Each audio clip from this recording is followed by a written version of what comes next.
If Rex hadn't scratched the chair, no one would have ever found the letter. Not the woman from the senior center who dropped off frozen casseroles once a month. Not the mailman who knew to honk twice and never expected a wave.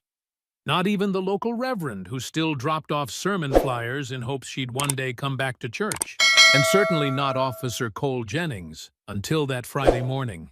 That was the moment Rex, a canine German shepherd, with a nose for things most people can't even imagine, changed everything. But it didn't start with a mystery. It started with a knock on a creaky screen door in the middle of nowhere. Cole Jennings hated doing wellness checks. It wasn't the people. Most of the time, it was just lonely folks grateful for company. But something about walking into homes full of silence made his skin itch. Especially places like this. The farmhouse looked like it had been forgotten by time. Paint peeled from the clapboards. Weeds curled up around rusted patio chairs. A cracked bird bath sat dry and crusted. No birds sang.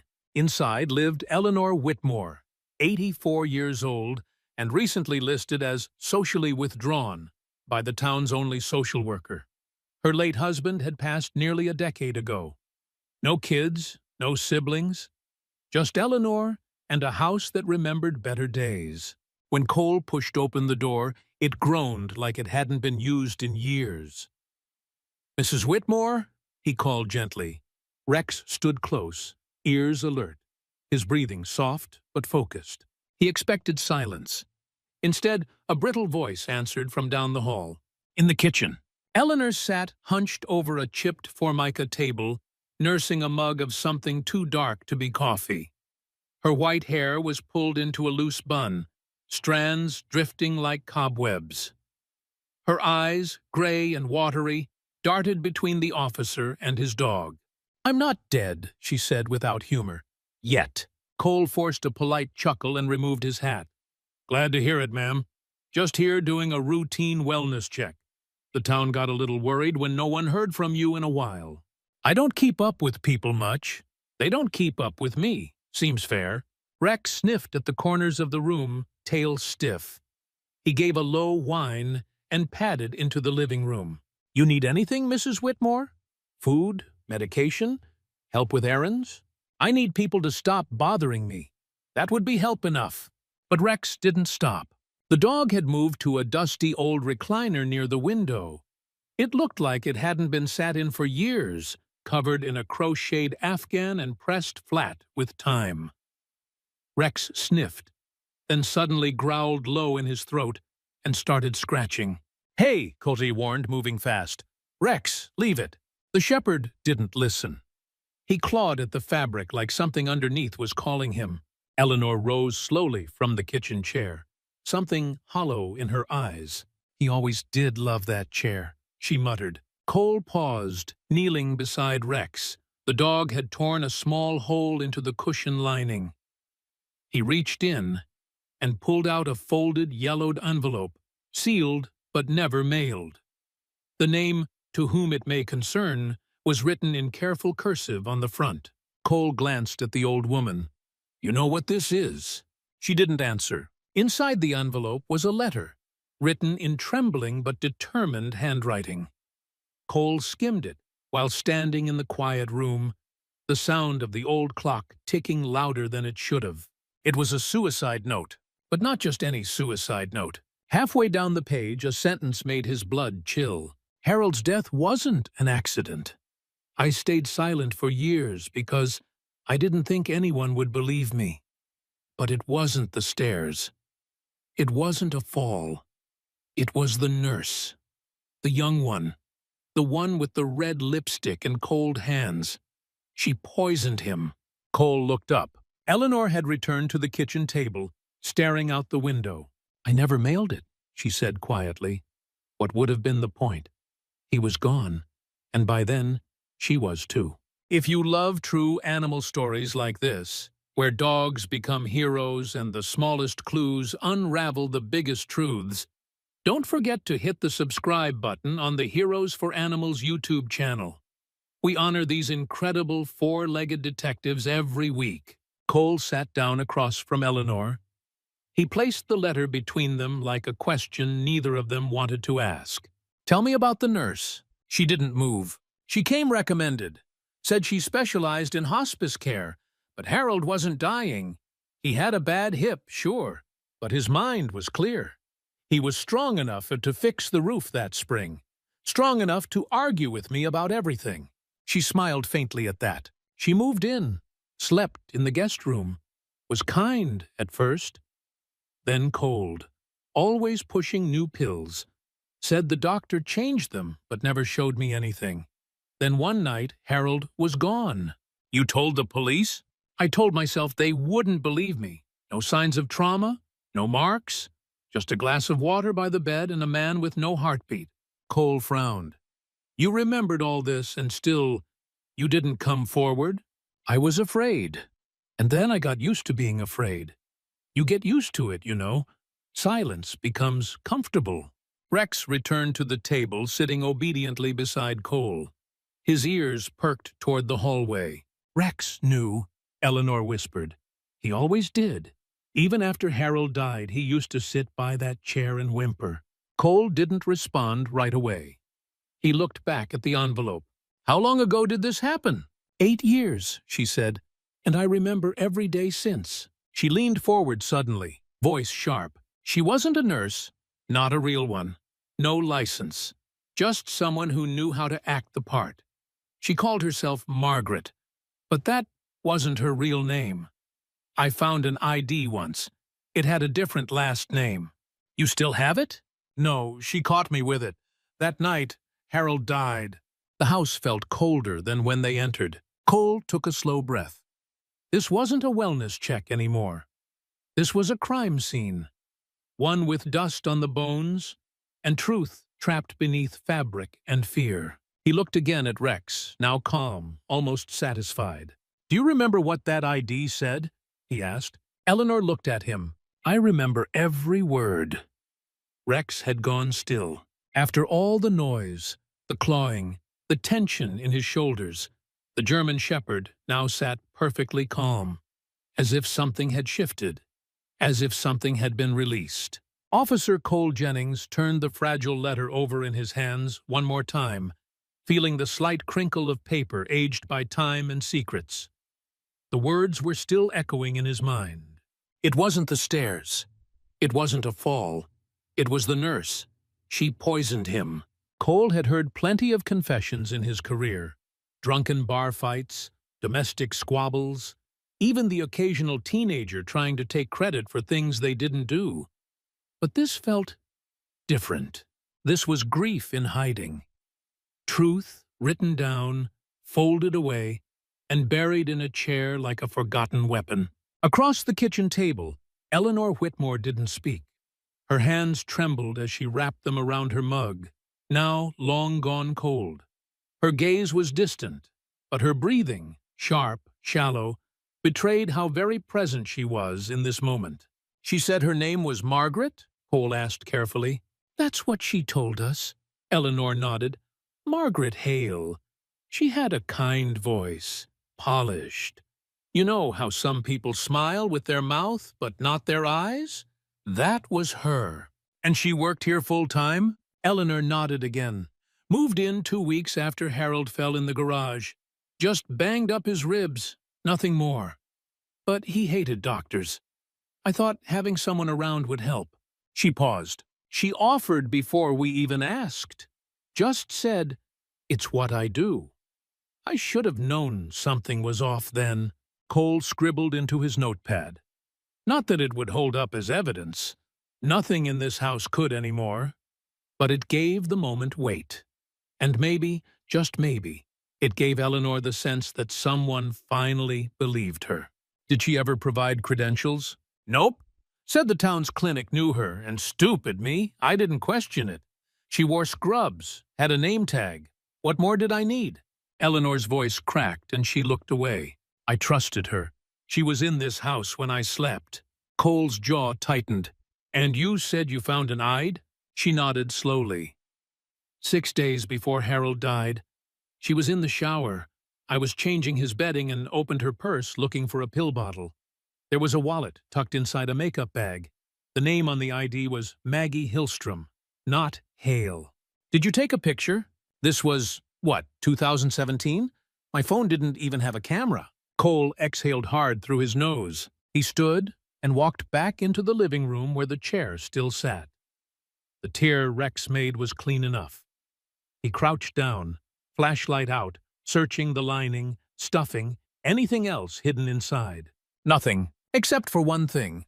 A single butterfly hair clip, wedged into the crack between cushion and frame. The metal had dulled with age. A single strand of red hair clung to it, too fine and too long to be Eleanor's. Cole bagged it anyway. Old evidence was still evidence. And Rex? Rex gave the faintest wag of his tail when Cole looked his way. You remember something too, huh, buddy? Cole muttered. Back in the kitchen, Eleanor was staring at the letter as though seeing it for the first time. I wrote that 3 nights after the funeral, she said. And every night after, I'd take it out of my nightstand and read it, like I needed the truth close by. But I was too scared to send it. What were you afraid of? That I was wrong. That I'd accuse someone of murder when maybe Harold really did die of a weak heart. Or worse, maybe people would say I made it up because I was grieving. Or lonely. She looked him straight in the eye. Being old is hard enough without people thinking you're losing your mind. Cole softened. He'd heard stories like this too often. Older citizens ignored, dismissed, or passed off as fragile relics. And here was a woman who had lived with fear and guilt for 8 years while a killer possibly walked free. You said she left after your husband died, packed up before dawn the next morning, said her contract ended the moment Harold passed.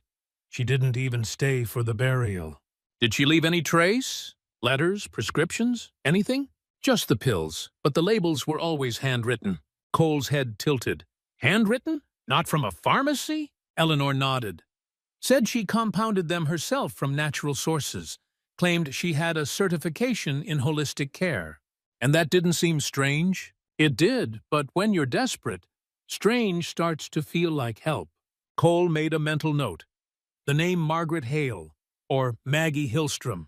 A fake nurse, possibly unlicensed, possibly a serial caregiver, who vanished after a patient died under her watch. He stepped outside to make a call. The sky had turned gray. The kind of overcast that felt like it could either snow or just hang heavy on your lungs. Rex stood by the patrol car, staring at the field across the road like he expected something to emerge.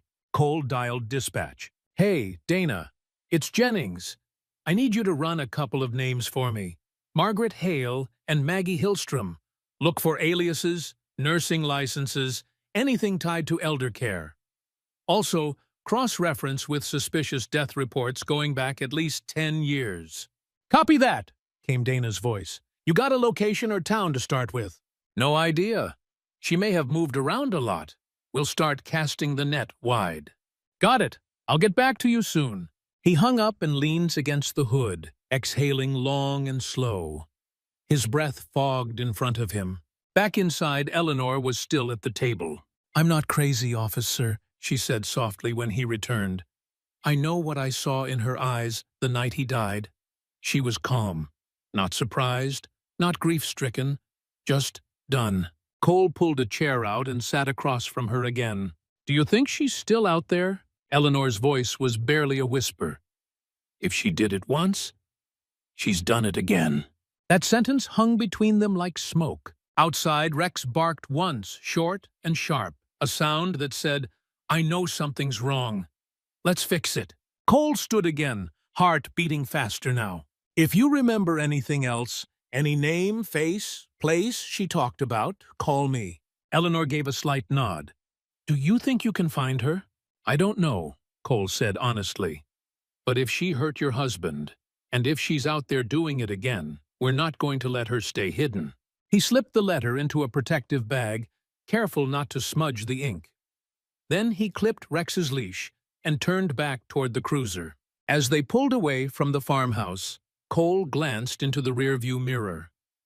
Eleanor stood at the screen door, arms crossed over her chest, wind tugging at her cardigan. She didn't wave, but she didn't look away either. Something had changed in her. Maybe the silence didn't feel quite so heavy anymore. And for the first time in 8 years, justice didn't feel impossible. The county clerk's office smelled like old carpet and coffee gone cold. Fluorescent lights buzzed above like angry bees. Officer Cole Jennings had been there for over an hour, sifting through nursing license applications and employment records that were barely digitized. Rex lay sprawled under the table, twitching occasionally in his sleep, maybe chasing squirrels in his dreams, or maybe nurses with red lipstick and cold hands. Cole looked up as Dana, the town's administrative assistant/research wizard, appeared with a manila folder. "All right, here's what I could pull from state records," she said, setting it down. "We've got a Margaret Hale with a lapsed CNA license from 2011, never renewed. Address was in Nebraska." Cole flipped through the papers. Black and white ID photo. Same reddish hair, sharp chin, confident eyes. It was her. Maggie Hillstrom? Nothing official under that name, but Dana pulled out another document. There is a death certificate from 2018. A Walter Grayson, age 77. Died under in-home care in Kansas. Guess who signed off on the paperwork? Cole's jaw clenched. Margaret Hale?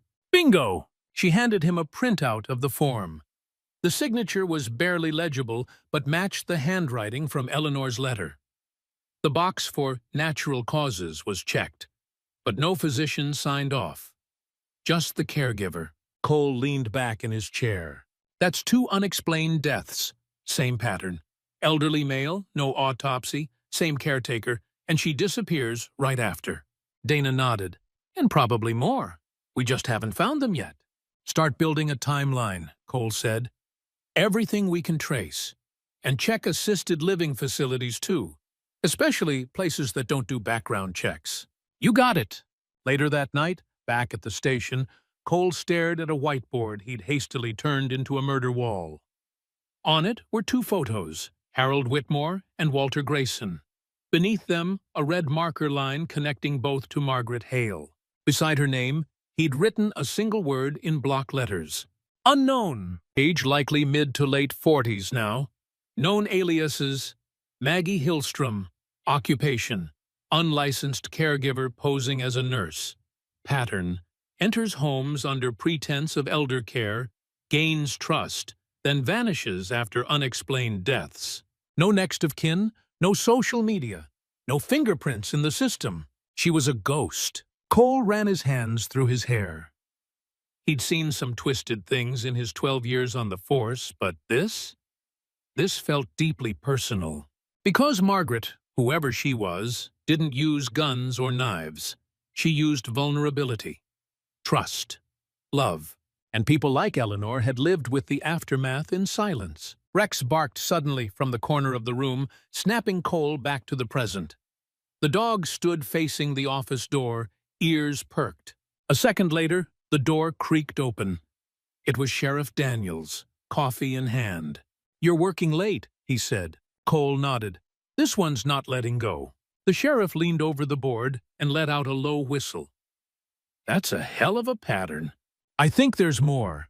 I just haven't found them yet." Daniels sipped his coffee. "You thinking cereal?" Cole hesitated, then nodded. "Yeah, I think she's been doing this for years, drifting between small towns, preying on folks who can't fight back." The sheriff frowned. "You got anything solid enough to open a case?" "Not yet, but I'm getting there." The next morning, Cole visited the town's only retirement home, Golden Oaks Assisted Living, just a few blocks from the station. He flashed his badge at the front desk nurse, a tired woman in pastel scrubs named June. "Looking for anyone who might have worked here under the name Margaret Hale or Maggie Hillstrom," he said. June wrinkled her brow. Maggie. That name does ring a bell." She pulled up a digital roster. "Yeah, Maggie Hillstrom. Brief contract in 2019. Filled in for a few weeks when we were short-staffed. Do you have any record of patients under her care?" June turned the screen toward him. "Only one, Miriam Adler, She passed the day after Maggie stopped coming in. It wasn't suspicious at the time. She was 92. But now that you're asking, Cole felt his stomach turn. Was there an autopsy? No. Her family declined it. Said they didn't want to prolong anything. Can I speak to them? Only surviving relative was a nephew. Lives out of state. I'll get you his contact info. He left Golden Oaks feeling like the noose was tightening.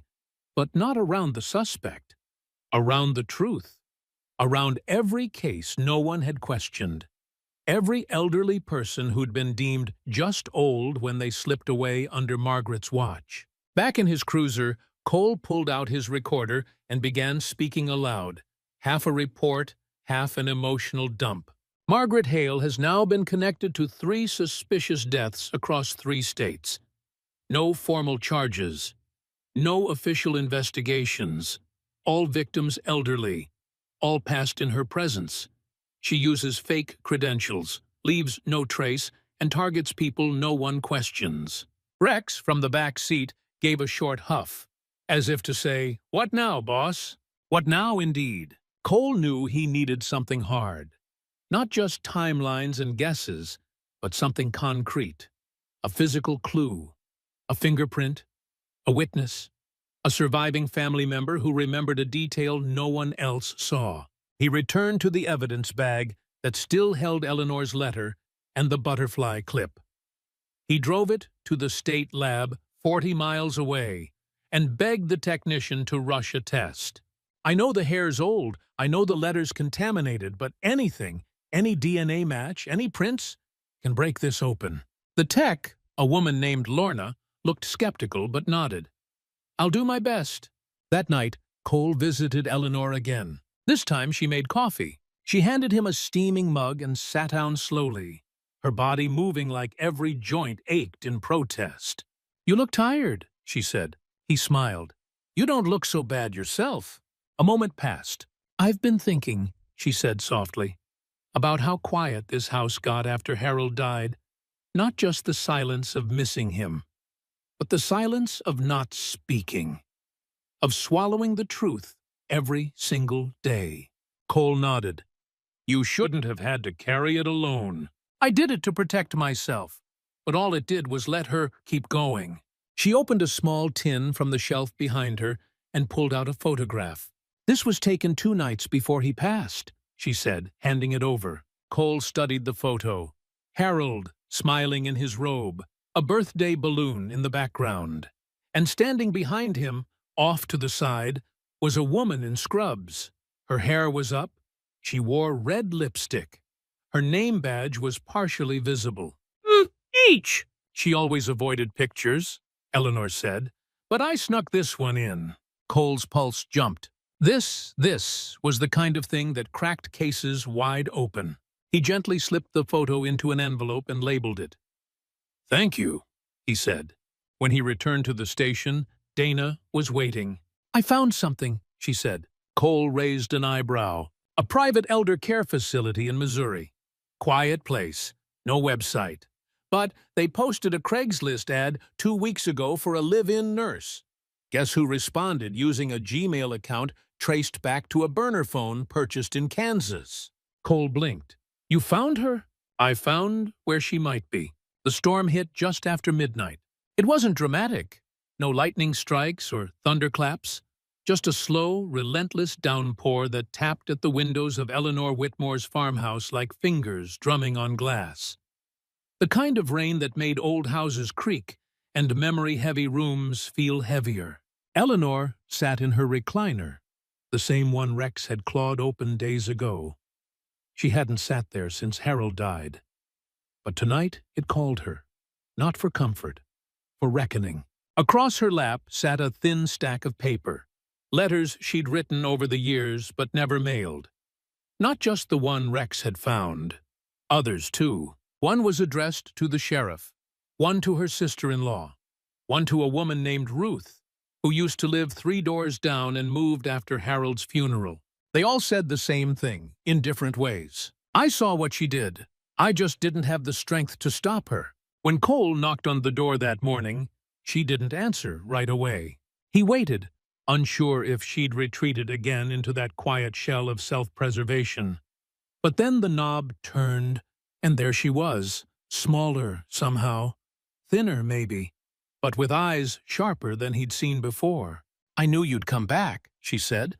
"I have an update," he replied, stepping inside as Rex gently brushed past her. "And a question." She led him into the kitchen, where a kettle was already whistling. Her hands were steady this time. "Dana found a listing," Cole said. "Small private care home in Missouri. No website, no oversight. The kind of place people go when they don't want to be found." Eleanor poured the tea. "She's there?" "Looks like it. Responded to an ad under a different name.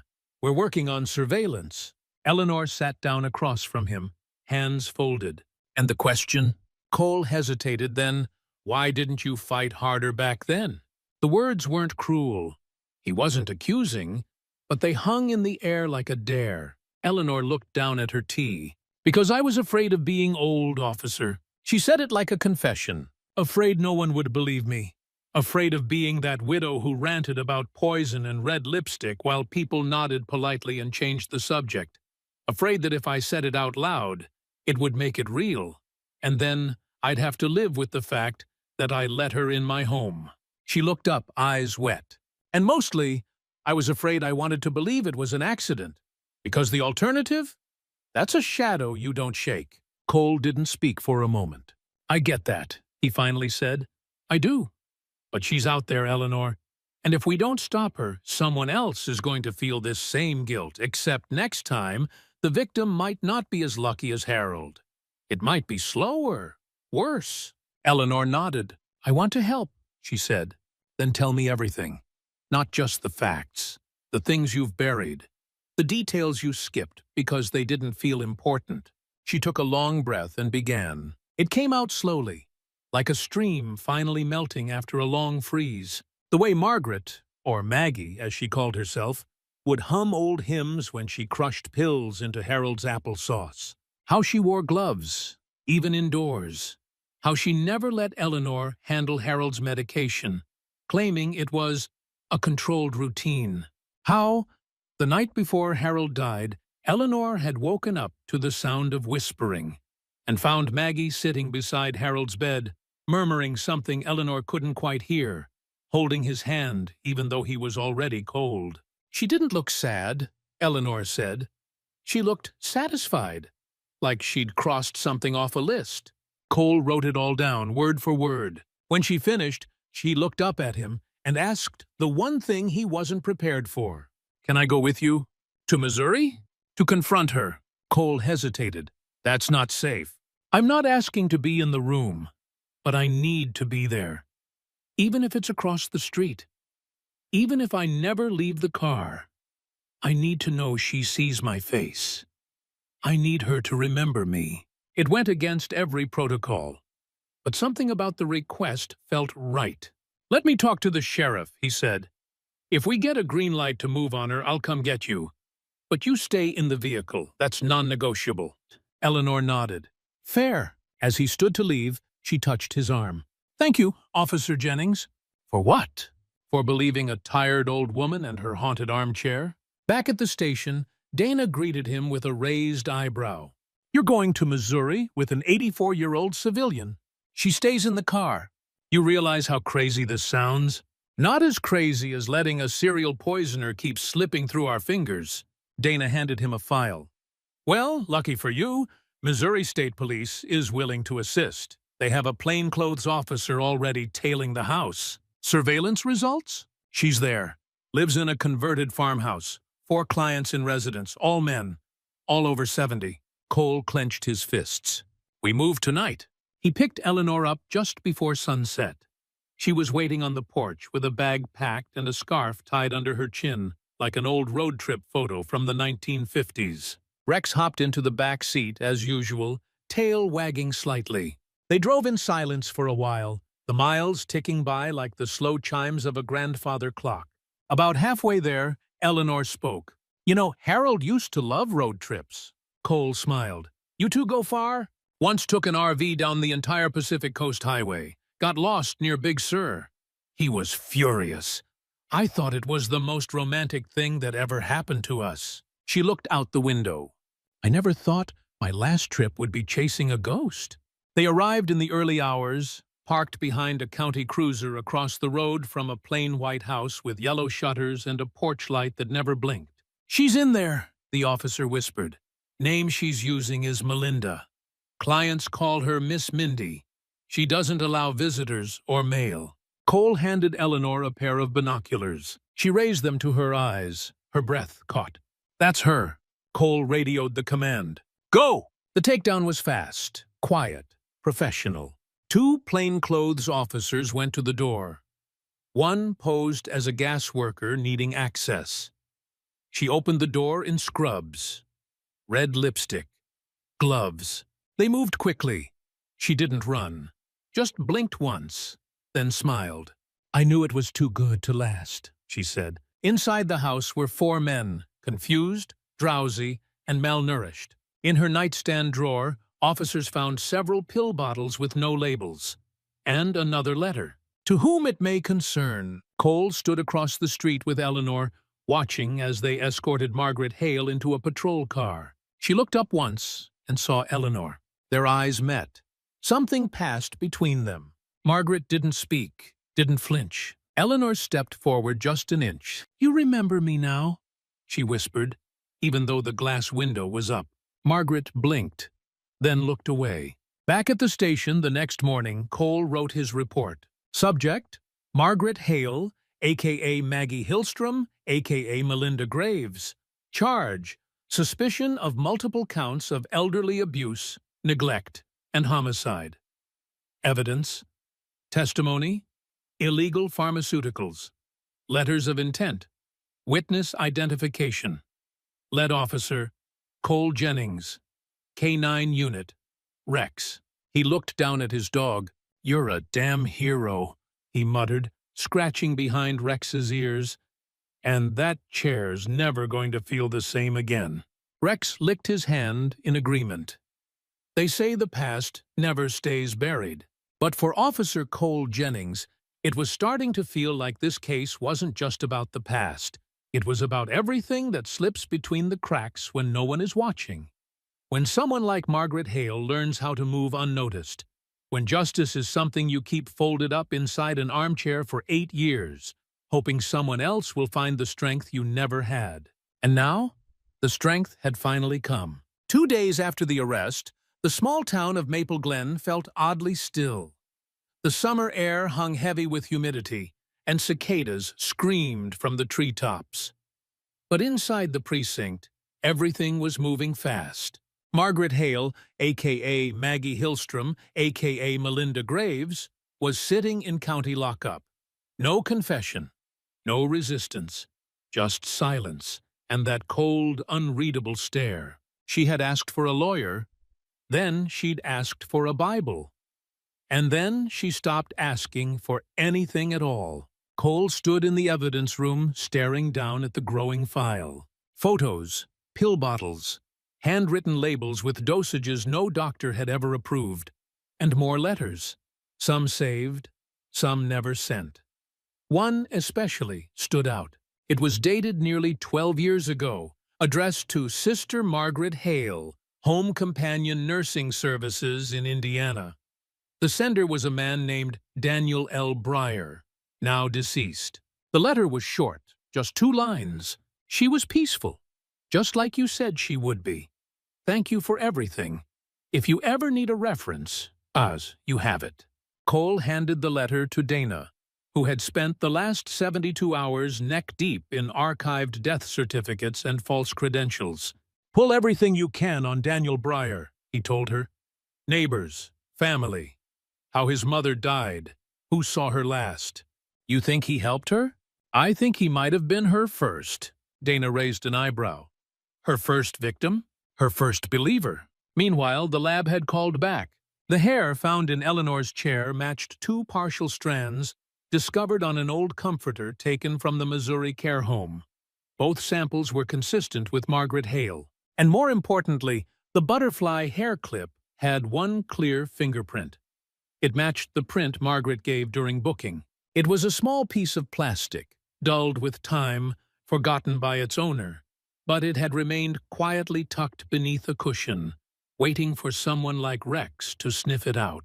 Proof, finally. Cole took all of it to the district attorney. They sat in a quiet office that overlooked Main Street, where kids still rode bikes and old men still read newspapers on benches like nothing bad ever happened in this town. The DA, Marcia Cullen, reviewed the file with her glasses perched on the tip of her nose. 8 victims, you said? Confirmed. 4. But we've got at least a dozen more we're connecting through hospice care records, handwritten prescriptions, and aliases she used across state lines. Cause of death? All listed as natural, but the patterns line up. Each one had a rapid decline in health after she took over. None were seen by a physician in the days leading up to their deaths. Marcia sighed, then looked him in the eye. You've got enough to indict her, Cole. Maybe even press for federal charges if she crossed state lines with intent. She didn't just cross state lines, Cole said. She built a career out of silence. She preyed on isolation. That evening, Cole drove out to Eleanor's farmhouse. He hadn't planned to visit again so soon, but something about the light that spilled across her front porch felt like it belonged in the story. Like she deserved to hear the next chapter in person. She answered the door with a warm smile and a cardigan draped over her shoulders. "Did you bring Rex?" she asked, peeking around him. Cole nodded, and the shepherd bounded up the steps like he owned the place. He made a beeline for the living room and circled the armchair once before sitting down beside it, almost protectively. "He remembers," Eleanor said softly. "He doesn't forget anything," Cole replied. They sat in the kitchen again, sipping iced tea this time, because Eleanor insisted the heat didn't care if you were young or ancient. It would flatten you just the same. Cole pulled a photo from his folder. This man's name was Daniel Breyer. His mother passed in 2011 under Margaret's care. She left behind no heirs, no medical records, just a thank you letter from Daniel that makes it sound like he was grateful. Eleanor stared at the photo for a long time. "I've seen that face," she whispered. "Not here, not in person. But I remember seeing a picture in her bag once. A photo of a man just like him." She looked at it like it was sacred. "She ever say who it was?" "No, but she said once, just once, that her calling wasn't about saving people. It was about releasing them." Cole felt his spine stiffen. Releasing them from what? From pain, I think. From loneliness, maybe even from themselves. "That's how she talked, officer. Like death was a service, not a sentence." Cole left her house with a notepad full of new clues and a gut full of unease. Margaret Hale hadn't just murdered. She believed she was helping. That's what made her so dangerous. She wasn't a sadist. She wasn't greedy. She was convinced she was doing the right thing. And people like that? They don't stop unless someone makes them. The next morning, Cole sat across from her in the interview room. It smelled of disinfectant and tension. Margaret wore no makeup this time. No lipstick. No gloves. Just the same eerie calm. "You've been charged with 4 counts of homicide and multiple counts of fraud," Cole said plainly. She nodded once, as if it were an exchange of pleasantries. "We have your fingerprints on the hair clip. We have the letter from Daniel Breyer. We have testimony from multiple witnesses." She tilted her head. And we have a dog that found the letter you never meant anyone to read." Margaret smiled faintly. "Ah yes, the shepherd. You remember him?" "I remember all of them. The dogs. The ones that growl when they know something the humans don't." Cole leaned forward. "You think what you did was merciful?" "I think most people are afraid to say what they really want at the end. They wait too long. They whisper it when no one's listening. I just listened better." "That's not mercy, that's murder. That's perspective." He stood and left without another word. Outside, Rex was waiting by the cruiser. Cole knelt beside him, resting his hand on the dog's head. "You cracked it open, buddy," he murmured. "You dug up the past when no one else would. And now, she's going to pay." Rex gave a quiet huff of approval. That night, Cole pinned a new photo to the board in his office. It was a picture of Rex beside Eleanor's chair. the torn cushion still slightly open. A reminder of where it all began, not with a witness or a call or a tip, but with instinct, the kind that only dogs carry. And for the first time in a long time, Cole let himself believe that justice, though slow and fragile, was still possible. It was just past 7:30 a.m. when the call came through. Cole Jennings had been halfway through his first cup of coffee. Black, lukewarm, and just strong enough to make his bones feel less tired. He hadn't slept much. Ever since Margaret Hale had been taken into custody, his brain had been caught in that strange space between relief and unrest. Rex, as usual, was curled under the desk, head resting on a tennis ball he'd long since chewed the fuzz off. The phone buzzed once, twice. Then it rang. Jennings. The voice on the other end was Dana's, and it was tight with urgency. "We just got a call from a woman in Kentucky.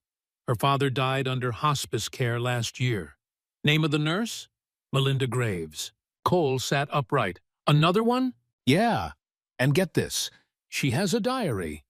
Her father wrote about how his angel nurse always wore gloves, red lipstick, and called his death a blessed release."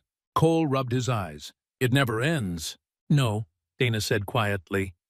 "But this might be the beginning of the end." They were calling it the Mercy Care case. Margaret Hale's arrest had made the local news within days, but once the story hit regional stations, it spread like wildfire. Within a week, over a dozen families had reached out from 5 different states with eerily similar experiences. All had elderly loved ones under private care.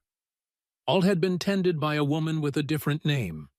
All described her as calm, charismatic, and too quick to suggest hospice. And nearly every family had declined autopsies, because grief is a loud thing. It doesn't ask questions. It just wants to move on. The FBI stepped in. Cole sat across from 2 federal agents the following Monday, laying out every file he'd collected, every interview transcript, every grainy photo. He watched as their faces shifted, not from surprise, but recognition. "This woman's a traveler," Agent Ruiz said, "always just ahead of suspicion. She's mobile, low-tech, doesn't leave a digital trail," the second agent added. "She's the kind of predator you don't catch with tech. You catch with people." Cole nodded. "Or with a dog." Rex had become somewhat of a celebrity at the station. Someone had printed out a photo of him next to the torn armchair and pinned it above the coffee maker. Someone else taped a bone-shaped Employee of the Month plaque to his kennel. He didn't seem to care, of course, but Cole made sure he got a second helping of biscuits each morning. What the German Shepherd had sniffed out wasn't just a hidden letter. It was the first thread in a web that had gone unnoticed for nearly 15 years, and now it was unraveling fast. In court, Margaret said nothing. Her lawyer entered a plea of not guilty, but everyone in that courtroom, judge, jury, public, could feel the weight of something larger than one trial. This was about how easily we trust strangers with the vulnerable, about the silence of aging, about how people like Eleanor Whitmore could be dismissed for years until a dog scratched open a cushion and revealed the truth. Eleanor didn't attend the hearings. She didn't need to. But she did write a statement. Cole delivered it to the court clerk himself. The judge read it aloud, her voice slow and deliberate. "My name is Eleanor Whitmore. My husband, Harold, was not just a name on a death certificate. He was a man who built our porch with his own hands, who danced with me in our kitchen when our record player still worked. He trusted Margaret. So did I. And for 8 years, I believed that silence was safer than truth. I was wrong. The day Officer Jennings and Rex found my letter was the day I started breathing again. We cannot bring back the ones we've lost, but we can stop the silence from swallowing anyone else. Let that be justice." Margaret never looked up during the reading.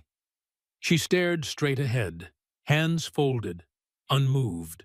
The jury deliberated for less than 4 hours. Guilty on all counts, 4 confirmed murders, and charges pending for at least 6 others under investigation. Cole sat in the back of the courtroom, his badge heavy on his chest, his heart heavier still. It wasn't joy he felt. It was resolution, and the quiet pride of knowing the chain had been broken. Because of a chair, a letter, a widow, and a dog. Eleanor's farmhouse changed after that. Cole visited every few weeks, sometimes bringing Rex, sometimes just dropping off groceries she didn't ask for, but never turned away. The recliner still sat in the living room, but she had it reupholstered in soft blue fabric. The letter, the clip, and the original cushion were framed behind glass above the mantel. She called it her truth corner. "It's not about holding on to pain," she told Cole one day. "It's about remembering I wasn't crazy. That sometimes the worst thing you know is the thing nobody else is ready to hear." Cole smiled. "And sometimes the one who hears it first has 4 legs and a nose for trouble." Rex wagged his tail like he understood. A year later, the town dedicated a small park bench near the center of Maple Glen. The plaque read, "In honor of the ones who spoke too late, and the ones who finally listened." Inspired by Eleanor Whitmore and Canine Rex, kids played tag nearby. A golden retriever rolled in the grass. And somewhere just beyond the trees, the past rested, finally, with nothing left to claw its way back in. Cole sat beside the bench one evening, watching the sun slip below the horizon. Beside him, Rex laid his head across his lap, eyes closed, breathing slow and even. "What now?" Cole whispered. There was no answer, but maybe that was okay. Because not every story ends with fireworks or headlines. Sometimes it ends with peace, with closure, with a woman who finally slept through the night, and a dog who proved that sometimes the best detectives don't carry guns. They carry trust. Thank you so much for following the full story of the Armchair Clue. If you've made it this far, you've walked every step of the mystery with us, from the first scratch on the chair to the final courtroom verdict. We hope this journey reminded you just how powerful a simple act of listening can be, and how even the quietest voices, human or canine, deserve to be heard. If you enjoyed this story, please subscribe to our channel, Heroes for Animals, for more true and inspired tales where animals help solve the mysteries people overlook. Now we'd love to hear from you. What would you have done if you were in Eleanor's shoes? Would you have spoken out sooner or stayed silent like she did? Drop your thoughts in the comments below. Let's talk about courage, justice, and the incredible power of animals. Until next time, stay curious, stay kind, and never ignore the bark that doesn't stop.